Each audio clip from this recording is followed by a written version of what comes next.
నాన్న నీ గుండె పైన నడక నేర్చుకున్నానని,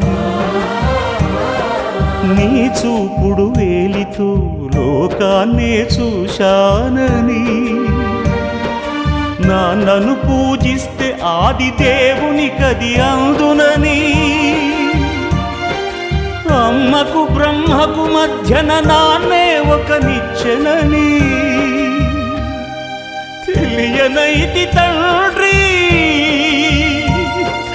ఎరుగనైతి నాన్న. నాన్నంటే నడిచే దేవాలయమని మరచితిని, ఆత్మజ్యోతి చేతుల ఆపివేసుకుంటిని. మరచిపోయి కూడా నన్ను మన్నించొద్దమ్మా, కలనైనా నన్ను కరుణి